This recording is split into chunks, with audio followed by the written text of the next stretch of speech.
Hello students, let us start today the topic of national income. So national income, what is national income?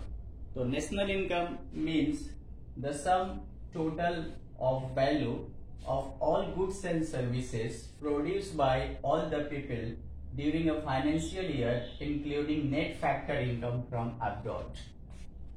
एक country के अंदर जितने भी goods और services का प्रोडक्शन होता है एक फाइनेंशियल ईयर के अंदर, जिसमें net factor income from abroad, विदेशों से जो इनकम होता है उसको भी ऐड किया जाता है, इंक्लूड किया जाता है, तो जो सम होता है that is called the national income.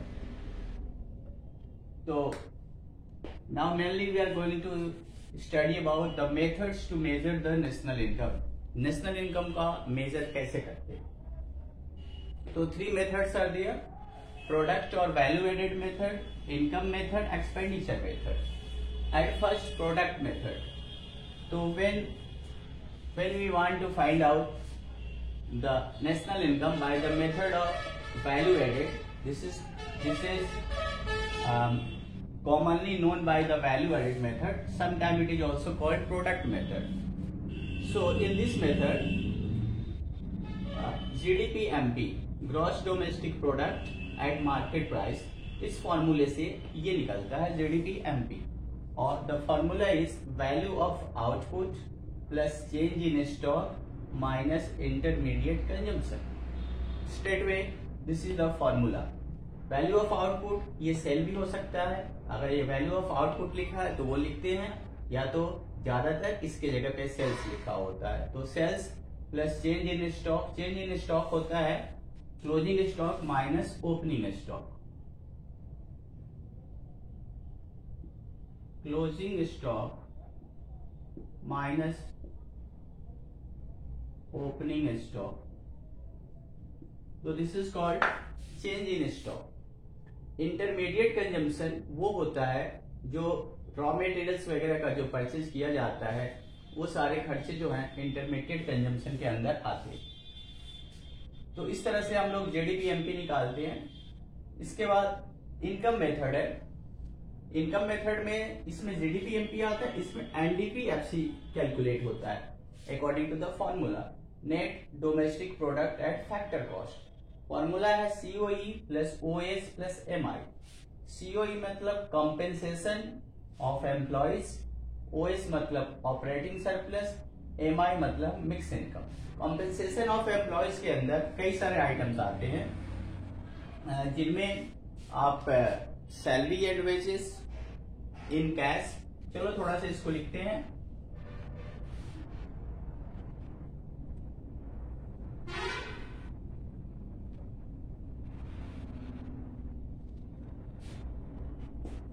तो CO equal to number 1 salary and wages in cash. Number 2 salary and wages in kind. Number 3 employers contribution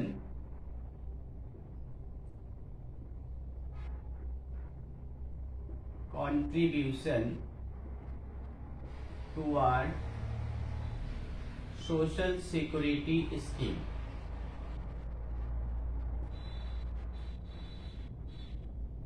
और 4th है पेंशन, रिटायरमेंट पेंशन.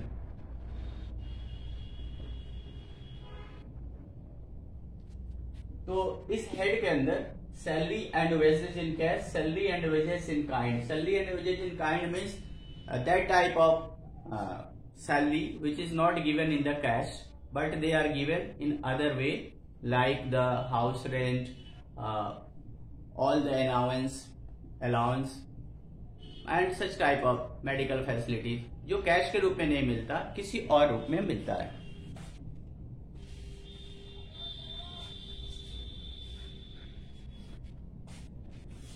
ओके, तो employees contribution towards social security scheme, इसके अंदर आता है जो provident fund है, इस तरह की जो स्कीम्स होते हैं उनमें जो पैसा इन्वेस्ट करता है एम्प्लॉयर्स, वो रिटायरमेंट पेंशन, जो रिटायर्ड होने के बाद पेंशन मिलता है। This is the first one, COE। Second is OS। OS is operating surplus. Operating surplus इसमें आता है, इसके अंदर ऑपरेटिंग सरप्लस क्या आता है? रेंट, रॉयल्टी,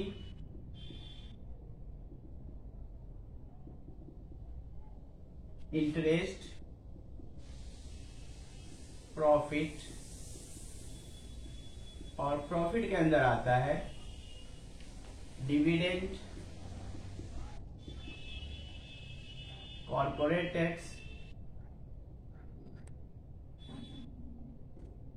कॉर्पोरेट टैक्स और अनडिस्ट्रीब्यूटेड प्रॉफिट।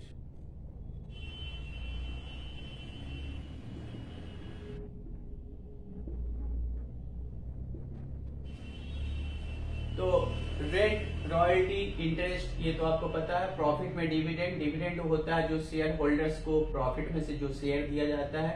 कॉर्पोरेट टैक्स जो कंपनियां टैक्स पे करती है। अनडिस्ट्रीब्यूटेड प्रॉफिट वो होता है जो कंपनीज या फर्म फर्दर इन्वेस्टमेंट के लिए प्रॉफिट का जो पार्ट अपने पास बचा के रखती है। तो यह है operating surplus. And next one is MI। MI मतलब मिक्स्ड इनकम। मिक्स्ड इनकम, तो ये मिक्स्ड इनकम वो होता है, इसमें आगे भी फर्दर इसके नाम को और आगे कर सकते हैं। Mixed income from the self employed group. Mixed income from self employed group, जो अपना खुद का काम करते हैं, बिजनेस करते हैं और उससे पैसे जिससे पैसे कमाते हैं, तो that is called MI, mixed income from the self employed group. तो इनका तो ये होता है इनकम मेथड में। एक्सपेंडिचर मेथड में हम लोगों ने देखेंगे कि क्या क्या आता है। तो फर्स्ट हम लोगों ने पढ़ा था कि वैल्यू एडेड मेथड में निकलता है GDP-MP। सेकंड हमने पढ़ा इनकम मेथड में कैलकुलेट होता है बाय द फॉर्मूला NDP-FC। और थर्ड एक्सपेंडिचर मेथड, इसमें भी GDP-MP कैलकुलेट होता है। तो C plus I plus G plus NEX-M, ये फॉर्मूला। C का मतलब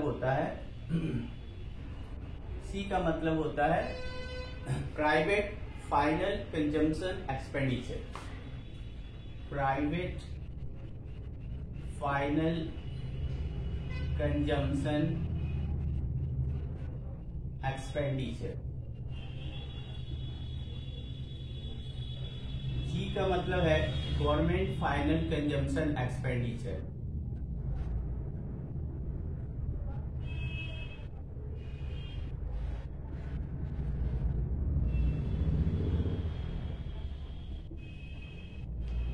और I का मतलब है gross domestic capital formation.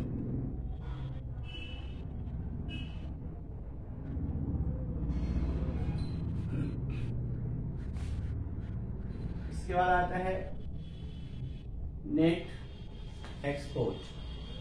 NE मतलब नेट एक्सपोर्ट, और ये होता है एक्सपोर्ट माइनस इंपोर्ट। तो ये है फॉर्मूला तीनों मेथड का। एक्सपेंडिचर मेथड का हम लोगों ने अभी पढ़ा।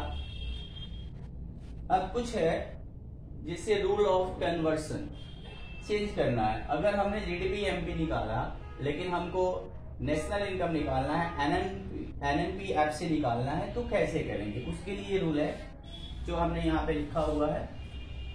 तो जस्ट सी इट। होता क्या है, देखिए, ग्रॉस से अगर आपको नेट में जाना है तो ग्रॉस से नेट में जाने के लिए माइनस डेप्रिसिएशन, अगर नेट से ग्रॉस में कन्वर्ट करना है तो प्लस डेप्रिसिएशन, डोमेस्टिक को अगर नेशनल में कन्वर्ट करना है तो प्लस NFI है, और नेशनल से डोमेस्टिक में अगर जाना है तो माइनस NFIA, मार्केट प्राइस से फैक्टर कॉस्ट में जाना है तो माइनस NIT, और फैक्टर कॉस्ट से मार्केट प्राइस में जाना है तो प्लस NIT। इसमें NFIA की जो बातें हुई हैं, NFIA का मतलब होता है net factor income from abroad, MP का मतलब मार्केट प्राइस, FC मतलब फैक्टर कॉस्ट, NIT मतलब नेट इनडायरेक्ट टैक्सेस। अगर माइनस NIT है, जैसे कि यहाँ पे है, इसमें माइनस NIT, तो माइनस NIT जहां पे होता है तो टैक्स को जो होता है इनडायरेक्ट टैक्सेस वो माइनस करते हैं और सब्सिडी को प्लस करते हैं। अगर प्लस NIT है तो टैक्स को प्लस करेंगे, इनडायरेक्ट टैक्सेस को प्लस करेंगे, सब्सिडी को माइनस करेंगे। ये सारी चीजों को अगर आप थोड़ा सा ध्यान रखोगे तो it will be very simple to solve the numerical of such kind of the questions. तो जस्ट राइट इट।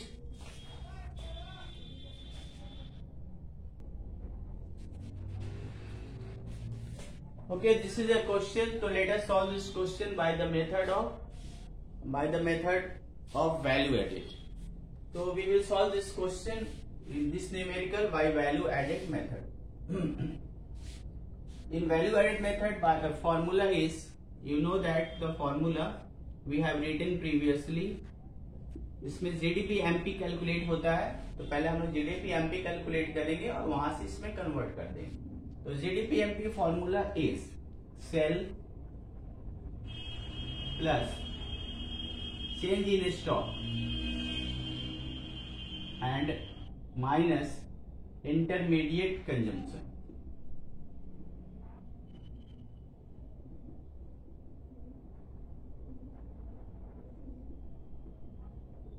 तो अब आप यहां पे देखो, सेल्स है 500, स्टॉक है, चेंज इन स्टॉक लेना पड़ेगा। तो चेंज इन स्टॉक होता है closing stock minus opening stock, तो that is 20 minus 30 and minus intermediate consumption. Intermediate consumption है 300। तो आफ्टर कैलकुलेटिंग दिस जस्ट देखिए हमको क्या मिलेगा। तो 500 माइनस 10 माइनस 300 190। ओके, तो GDP MP है 190, लेकिन हमको कैलकुलेट करना है GDP FC। तो कैसे करेंगे, देखिए GDP FC के लिए GDP MP हमारे पास है, तो gross G and G are equal, D and D are equal, P and P। इसे सिर्फ हमें MP को FC में बदलना है, और MP को FC में बदलने के लिए आपको पता है कि हमको क्या करना पड़ता है। MP को FC में बदलने के लिए हमने पीछे बनाया था जो रूल्स लिखा था, रूल्स ऑफ कन्वर्शन, उसमें MP से FC में जाने के लिए NIT को माइनस किया जाता है, लेकिन नेट इनडायरेक्ट टैक्स इसमें अलग से कुछ है नहीं, हाँ सब्सिडी है। तो अगर माइनस NIT होता है तो सब्सिडी को प्लस करते हैं, तो यहाँ पे सब्सिडी को हम लोग प्लस कर देंगे। तो 190 plus 40 equal to 230 and this is the answer.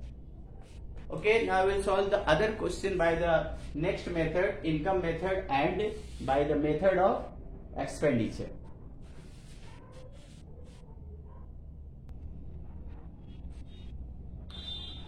So students, let us solve this numerical of national income, and here we will calculate GNP FC by the both method, that is income at first and then by the method of expenditure also. So let us see how can we solve this. At first, income method.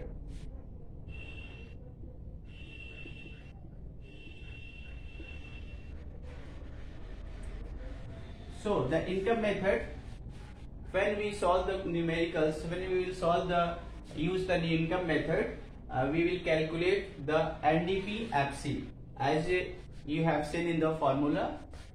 So by income method, NDP FC is calculated, and this is compensation of employees formula is written here again.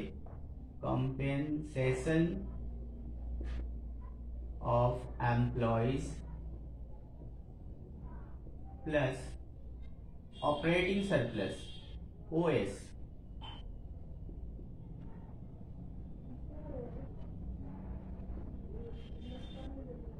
plus mixed income.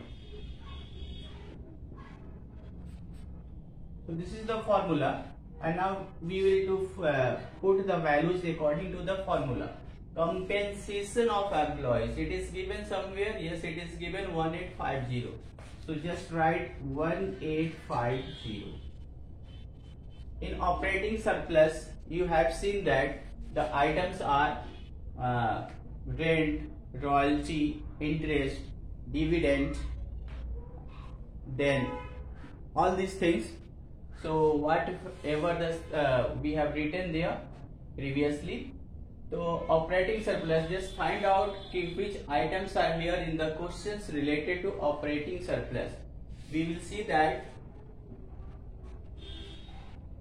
domestic capital, this rent, dividend, interest and profit. But just see here, one thing should be keep in your mind.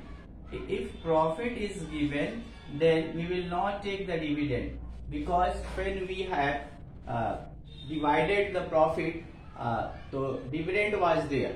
Dividend is a part of profit. So if profit is given, dividend will not be taken. तो dividend अगर profit और dividend दोनों दिया है तो हम लोग profit लेंगे, डिविडेंड को छोड़ देंगे.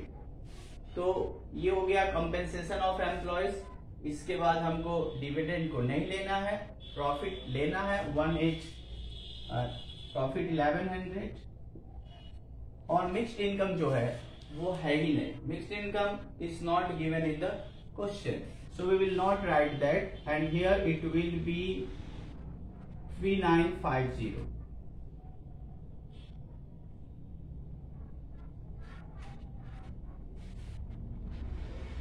Other items are here or not?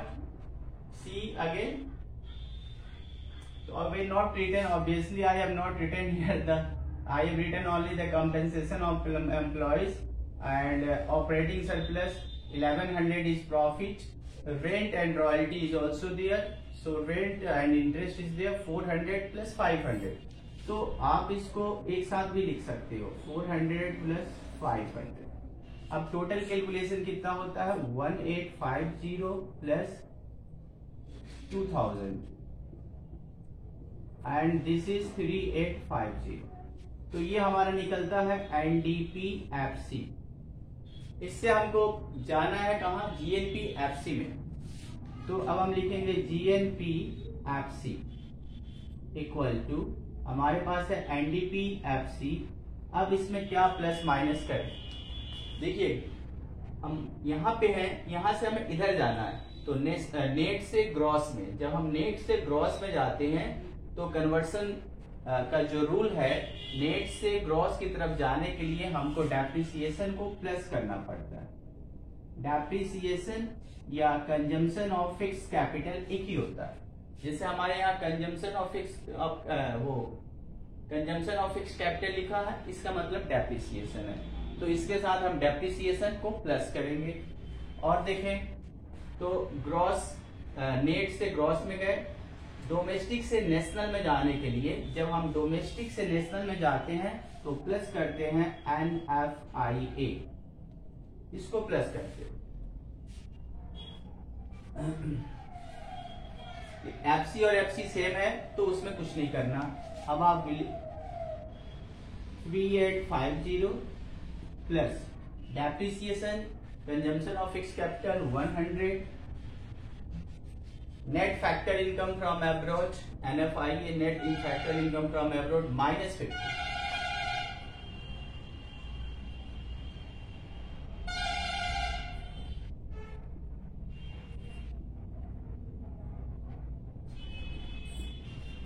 So this is the answer. This is the calculation by the method of income method. तो इनकम मेथड में हम लोग इस तरह से क्वेश्चंस को सॉल्व करते हैं. Okay, the next method is you know expenditure method. So let us see by expenditure method how can we solve this same question.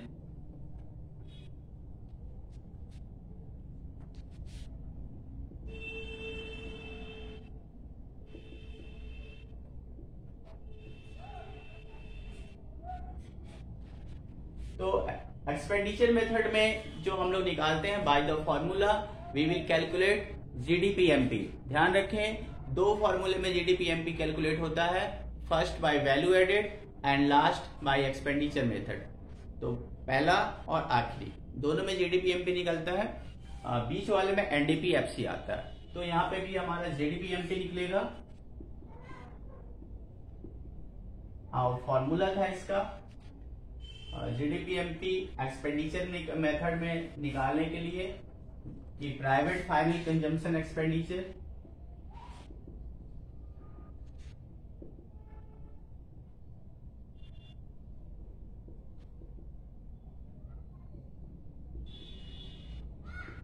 Plus government final consumption expenditure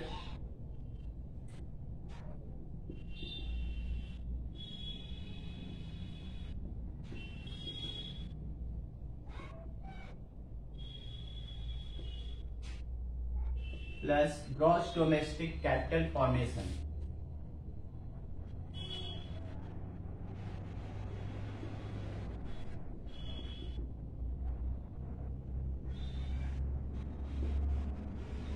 and plus net export that is export minus import. तो ये formula था. अब इस फॉर्मूले के according हम लोग value को पुट करेंगे.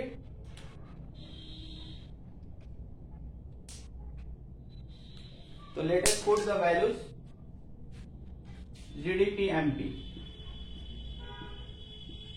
Private final consumption expenditure 2600, government final consumption expenditure 1100.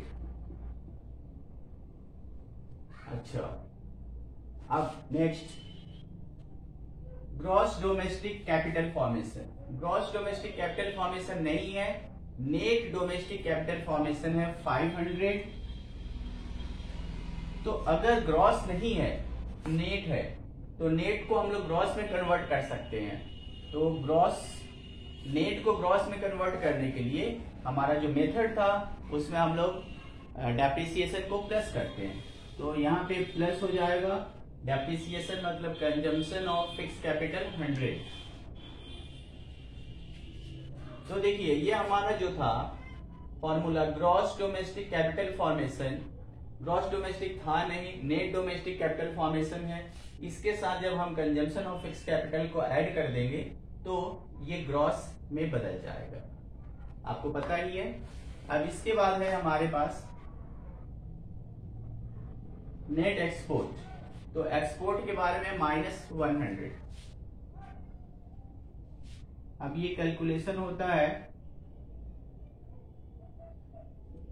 3700 plus 600 minus 100.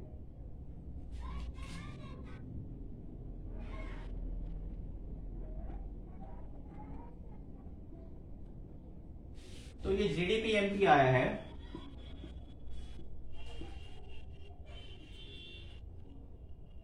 हमको बदलना है इस जीडीपीएमपी को जीएनपीएफसी में. तो हम लिखेंगे जीएनपीएफसी इक्वल टू पहले हमारा ये जो निकला है जीडीपीएमपी वो. अब हम देखेंगे कि क्या किस में कन्वर्ट करना है. तो ग्रॉस डोमेस्टिक को नेशनल में ले जाना है. तो डोमेस्टिक को नेशनल में ले जाने के लिए हम लोग क्या करते हैं, प्लस करते हैं NFIA. और यहाँ पे एमपी से एफसी में जाना है तो माइनस करेंगे NIT. अब देखते हैं क्या आता है. जीडीपीएमपी 4200 है. NFIA net factor income from abroad minus का 50 है. और NIT net indirect tax minus है 250, कैलकुलेट करेंगे तो 4200 minus 300 and that is 3900. So student, you will see that you have find that by the both method, either by the expenditure or by the income method, we will get the same value. In the both cases, our answer is 3900. Okay. So this is all for today. Hoping that this video is little bit beneficial for you. Thank you.